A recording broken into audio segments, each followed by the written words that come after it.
Vice Chairman of the National Transportation Safety Board, investigate the investigation into Thursday's fatal multi-vehicle crash on I-35. The NTSB is an independent federal agency charged by Congress with investigating every civil aviation accident in the United States and significant accidents in railroad, highway, marine, pipeline, transit, and commercial space. We also issue safety recommendations aimed at preventing future crashes. Before I continue to begin my remarks, I would like to take a minute to give my condolences to those families who've lost loved ones and to those who've been injured in the community that has been impacted by this tragic crash. I always say we know every life is important, every family matters, and this is a difficult situation, and my heart and prayers go out to everyone involved and impacted. The investigator in charge of this crash is Kenny Bragg. Mr. Bragg is a senior investigator with over 20 years of experience, and he's leading a multidisciplinary team of experts. Kenny's team includes experts in topics such as highway, survival, and vehicle factors, human performance, motor carrier operation, and safety and crash reconstruction. In addition to our investigators, we have a specialist from our Office of Transportation and Disaster Assistance on scene. He will be working closely with Austin Police Department to work with them in supporting the victims and family members involved in this crash. To give you more information on the investigation, I will turn you over to Kenny Bragg. Good afternoon. Throughout the next few days, our investigators work on scene to thoroughly document and record the scene, crash site, and gather factual information. Our mission is to understand not just what happened, but how it happened, and to recommend changes to prevent it from happening again. We will not be determining the probable cause while on scene, nor will we speculate about why the crash may have happened. We expect the on-scene phase of the investigation to last from 7 to 10 days. Some of the issues the NTSB will be investigating include work zone design and safety, collision avoidance technology, motor carrier operations, including driver monitoring, compliance practices, and conditioning of the driver at the time of the crash. Here's the factual information that we have right now. At 9 p.m. on March 13th, a work zone was established in the southbound lanes of Interstate 35 at milepost 245. The work zone consisted of closure from 3 to 1 lane and a reduction in the speed limit. Because of the work zone, a traffic queue formed that extended well beyond the traffic queue, or well beyond the work zone. As the end of the queue reached milepost 245.4, a truck tractor approach failed to slow down and struck several vehicles in the traffic queue. As a result of the crash, there were 5 fatalities in 2 vehicles and multiple other injuries. The truck tractor that struck the end of the queue was operated by a motor carrier out of Dallas, Texas. Today, we held an organizational meeting with the local entities, including Austin Police Department, to start planning our work on scene. Tomorrow, we plan to photograph and survey the crash area, document the crash scene with the drone, and begin contacting survivors of the crash to obtain witness reports and offer our support. Thank you. Back to you, Vice Chairman Brown. Thank you, Chief. The NTSB operates on what we call a party system. Through this system, we invite other organizations to provide their expertise and help us attain information we need. Parties participate in our investigation throughout the fact gathering phase. Then the NTSB uses that information for its own analysis, leading into a final report. The parties to this investigation include Federal Motor Carrier Safety Administration, Texas Department of Transportation, and Austin Department of Public Safety. Since we're just beginning our investigation, we do not have a great deal of information to report. We don't speculate or focus on liability or criminal intent. We focus on probable cause, why it happened, and how to prevent it from happening again. Let me repeat that. Since we're just beginning our investigation, we do not have a great deal of information to report. We don't speculate or focus on liability or criminal intent. We focus on probable cause, why it happened, and how to prevent it from happening again. We will keep you informed by providing regular updates when we learn more.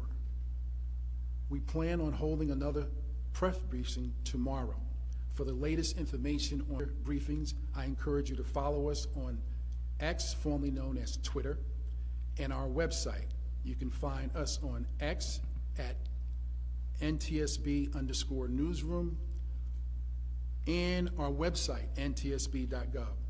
There are members of our staff here with media relations.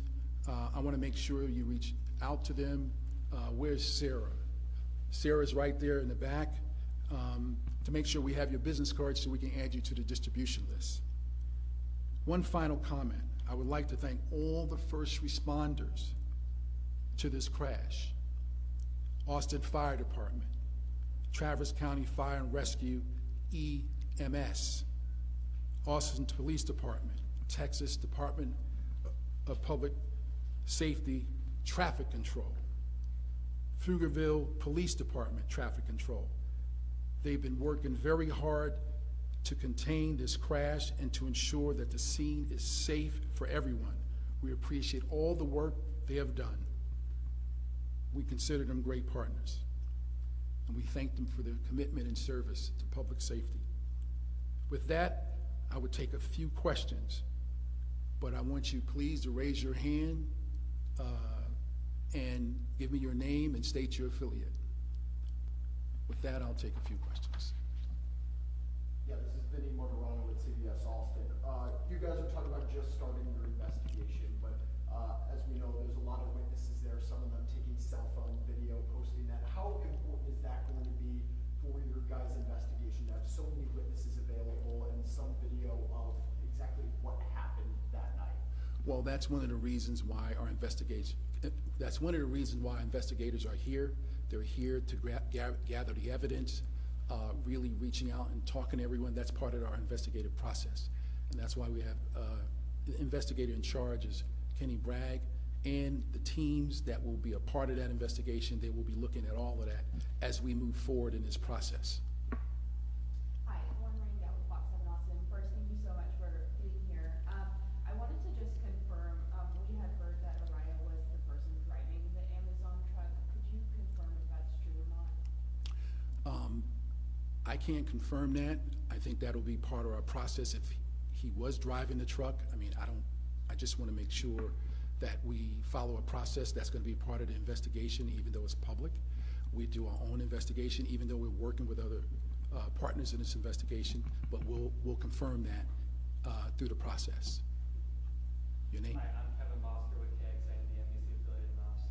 Just a quick clarification on the information. This might be a question more for Investigator Bragg, but at 9 p.m. there was a work zone that has a reduced speed limit. And it was also mentioned that the truck failed to slow down. Do we have information on how fast the truck was going, or was the speed limit prior to 9 p.m. zone? Right?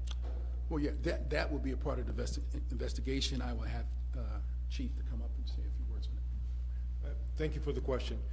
It is still very early in the investigation. There's several sources of information we can use to determine the truck's speed.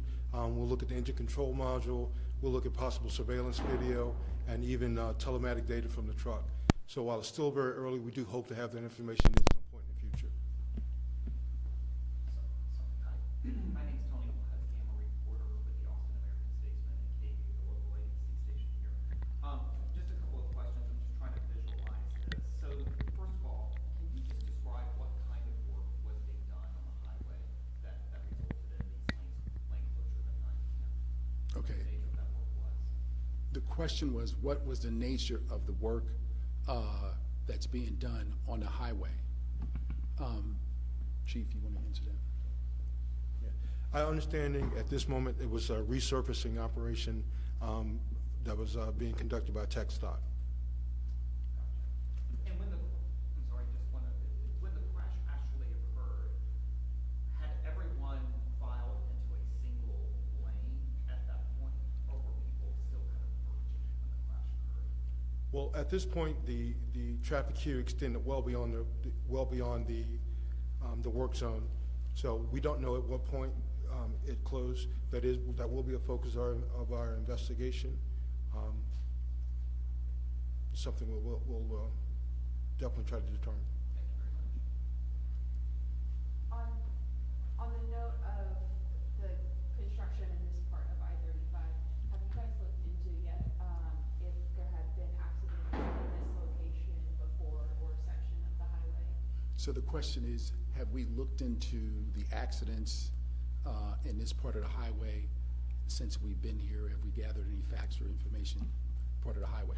That's going to be part of our investigation. We're going to be looking at the highway. We're going to be looking at the records and the traffic flow and the data and how many people come that way every day. We'll be looking at that. In regards to just work zones in general, what are the specific criteria for safety procedures to make sure stuff like this doesn't happen? So there is a federal standard as to how work zones should be designed, how they should be constructed, including signage, speed reduction, lane closure. Again, this is very early. This is something that we will look at. We'll look at what was present in the work zone, and then how does that compare to federal guidance. Yeah, and then again, speaking on the work zone conditions, bringing, lane closures or lane restrictions there, how does having concrete barriers or a lack of shoulder space contribute to an event like this? So again, this is all within the area of a highway factors investigator, Dan Walsh. Dan has he has about 30 years of investigative experience, and these are all very good questions, and will definitely be a focus of our investigation as we move forward. Last question. How long are you guys anticipating this process? And if I can slide into, do you have any updates on the people that were injured and are still in the hospital? So the folks in the hospital, we don't have any updates right now on them in terms of how long the process. So the investigators would be here for about 7 or 10 days. And then after that, maybe in about 30 days, we'll have a preliminary report. And from there, our investigation usually take about 2 years, 18 months to 2 years to complete. Thank you, everyone.